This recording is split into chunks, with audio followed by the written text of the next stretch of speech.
Hello, welcome to this channel. सबसे पहले मैं आपको आज का प्रॉफिट दिखाता हूँ। आज के प्रॉफिट की बात करें तो लगभग 6,500 रुपये का मेरा आज के दिन प्रॉफिट हुआ। उसके बाद चलो मैं आपको ऑर्डर विंडो दिखाता हूँ आज के दिन के ट्रेड के लिए। तो अगर यहाँ पे देखोगे मैंने 10 बजे के आसपास एक स्ट्रेंगल की पोजीशन बनाई थी, जिसको मैंने ये तो कैंसिल आउट हो गया लास्ट में 3:30 बजे, क्योंकि ये मैंने एग्जिट नहीं किया था इनको। ये मैंने एस लगा के इनको रख रखा था कि अगर एस पे जाएगा तो मैं इनको एग्जिट कर दूंगा। तो ये एस पे गया नहीं मेरा, और ये लास्ट में जीरो हो गए सारे ऑप्शन मेरे। तो ये मेरा आज का प्रॉफिट हुआ। मैं पिछले एक वीक से लगातार वीडियो नहीं बना रहा हूँ, तो आपको लग रहा होगा कि लगातार लॉस में होगा, इसीलिए मैंने वीडियो नहीं बनाई और प्रॉफिट भी नहीं दिखाया। तो चलो मैं पिछले लास्ट वीक का आपको मैं ये प्रॉफिट दिखा देता हूँ। ये अगर चलो यहाँ पे अगर हम देखेंगे तो 12 मतलब मंडे से लेके फ्राइडे तक का प्रॉफिट है 5 दिन का। तो एक दिन मुझे लगभग 6,000 रुपये का प्रॉफिट हुआ, एक दिन 1,400 रुपये का प्रॉफिट हुआ, एक दिन मुझे लगभग 4,500 रुपये का लॉस हुआ, फिर मुझे लगभग 4300 रुपये का प्रॉफिट हुआ, लास्ट दिन मुझे लगभग 7600 रुपये का प्रॉफिट हुआ। ऑल ओवर मुझे लगभग पिछले वीक में 13,500 रुपये के आसपास का प्रॉफिट हुआ। 1,600 रुपये के आसपास की मेरी ब्रोकरेज रही।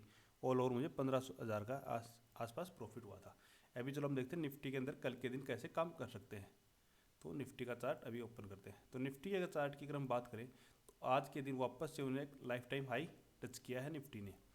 तो अभी कल के दिन की बात करें तो जब तक इस एरिया को ब्रेक नहीं करता है, हमें कोई भी पुट की कॉल की पोजीशन को हमें नहीं लेना है। इससे ऊपर निकलेगा तो ही हमें कॉल की ट्राई करनी, क्योंकि यहाँ से वापस से रिजेक्शन एक नीचे की साइड आ सकता है। तो कल के दिन मार्केट अगर निफ्टी ये इस एरिया को ब्रेक करता है लगभग 22,070 को, 22,070 से जब भी नीचे निकलता है तो हम एक पुट की पोजीशन को बाई कर सकते हैं, जिसका एस एल एम लगभग 22,110 का हम ऐसा लिखेंगे 40 पॉइंट के आसपास का। और टारगेट हमारे लगभग फर्स्ट टारगेट 22,040 तक के हमारे इसके अंदर टारगेट रहेंगे 40 पॉइंट के। अगर इससे भी नीचे निकलता है तो फिर हमारे टारगेट लगभग 21,970 तक के हमारे नीचे की साइड हमारे टारगेट रहेंगे, क्योंकि एक राउंड लेवल है। तो हो सकता है यहाँ से सपोर्ट ले ले, या फिर अगर इसको भी ब्रेक करेगा तो 21,970 तक का एक टारगेट हमें मिल सकता है कल के दिन। अब हम देखते हैं गैप अप की स्थिति में कैसे ट्रेड कर सकते हैं। तो गैप अप की बात करें हम, मार्केट इसी एरिया के पास अगर ओपन होता है तो ओपन होते ही हमें एक पुट की ट्राई करनी है सबसे पहले। अगर 5 मिनट की रेड कैंडल बने तो, अगर ग्रीन बन जाती है 5 मिनट की कैंडल, तो फिर हमें अप साइड के लिए ट्रेड लेना है, नहीं कि डाउन साइड के लिए। अप साइड में मार्केट जा सकता है कल के दिन। ये तो हो गया हमारा निफ्टी के अंदर डिस्कशन। अब बैंक निफ्टी के अंदर और डिस्कशन देखते हैं कि बैंक निफ्टी में कैसे ट्रेड कर सकते हैं। तो बैंक निफ्टी की अगर ऊपर की साइड में बात करें तो यहाँ पे मल्टी लेवल ये टेस्ट हो चुका है, तो इससे यहाँ पे ब्रेकआउट आ सकता है कि गैप ओपन होता है तो भी हमें इसमें कॉल की ट्राई करनी है, ना कि पुट की यहाँ से, क्योंकि ये बहुत बार टेस्ट हो चुका है। देखो यहाँ पे रिजेक्शन आया, यहाँ पे आया रिजेक्शन आया, यहाँ पे रिजेक्शन आया, यहाँ पे आज वापस से रिजेक्शन आया, तो 4-5 बार रिजेक्शन आ चुका है, तब यहाँ से ब्रेकआउट हो सकता है। और नीचे की साइड की सपोर्ट की बात करें तो 46,320 के आसपास निफ्टी के अंदर, बैंक निफ्टी के अंदर एक सपोर्ट है। तो कल के दिन अगर इसको ब्रेक करता है नीचे की साइड तो इस सपोर्ट तक के लिए हम बैंक निफ्टी के अंदर ट्रेड कर सकते हैं 70 से 80 पॉइंट का एक ऐसा लगा के। अगर अप साइड में जब तक इसको ब्रेक नहीं करता हमें ट्रेड नहीं लेनी, यहाँ पे हमें पुट की ट्राई नहीं करनी है, क्योंकि ऐसे ब्रेकआउट देने के चांसेस बहुत ज़्यादा है। तो ऐसे ब्रेकआउट दे सकता है कल के दिन अप साइड में जाने के लिए।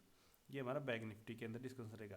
अगर इसी एरिया गैप डाउन ओपन होता है इस एरिया के पास बैंक निफ्टी, तो फिर यहाँ पे हमें प्राइस एक्शन का वेट करना है। कोई डब्ल्यू पैटर्न बनाएगा तो फिर हमें कॉल की ही ट्राई करनी है यहाँ पे, नहीं कि पुट की, क्योंकि एक सपोर्टेड। इससे भी अगर नीचे मार्केट ओपन होता है तो फिर हमें नेगेटिव ट्रेंड के लिए ही ट्राई करनी है, नहीं कि अप साइड के लिए हमें ट्राई करनी है। अभी हम देखते हैं फिन निफ्टी के अंदर कैसे ट्रेड कर सकते हैं। कल के दिन फिन निफ्टी की एक्सपायरी है। तो फिन निफ्टी अगर हम देखें तो आज लगभग एक राउंड लेवल के आसपास बंद हो रहा है, 22,500 के आसपास ही बंद हो रहा है। तो कल अगर इसी एरिया में फ्लैट ओपन होता है तो 12 बजे तक हमें कोई भी ट्रेड नहीं लेनी, या फिर अगर हम ऑप्शन सेलर हैं तो एक स्ट्रेंगल की पोजीशन बना सकते हैं, क्योंकि राउंड लेवल के आसपास हाफ डे 12 साढ़े 12 बजे तक एक वोलेटाइल हो सकता है। तो इसमें हम एक स्ट्रेंगल की पोजीशन बना के एक अच्छा प्रॉफिट ले सकते हैं। उसके बाद में जिस भी साइड ब्रेक करेगा उस time zero to hero trade के हिसाब से हम प्लान कर सकते हैं। अब अगर इस एरिया में गैप ओपन होता है तो बैंक निफ्टी की तरह यहाँ पर भी एक ब्रेकआउट आ सकता है, क्योंकि इसमें भी मल्टी टाइम यहाँ पे देखो ये टेस्ट हो चुका है, तो यहाँ से एक ब्रेकआउट अप साइड में आ सकता है गैप ओपन होने की स्थिति में। तो मैं निफ्टी के अंदर गैप ओपन होता तो पुट की ट्राई करनी है, बाकी बैंक निफ्टी और फिर निफ्टी के अंदर अगर गैप ओपन होता तो हमें अप साइड के लिए ही ट्राई करनी है। गैप डाउन की स्थिति में हमें अगर इस एरिया के आसपास ओपन होता है तो फिर हमें एक अप साइड के लिए मूवमेंट के लिए देखना है, या फिर इस एरिया के बीच में कहीं भी ओपन होता है तो फिर हमें प्राइस एक्शन का वेट करना, उस हिसाब से हमें ट्राई करनी है कल के दिन। Okay, thank you.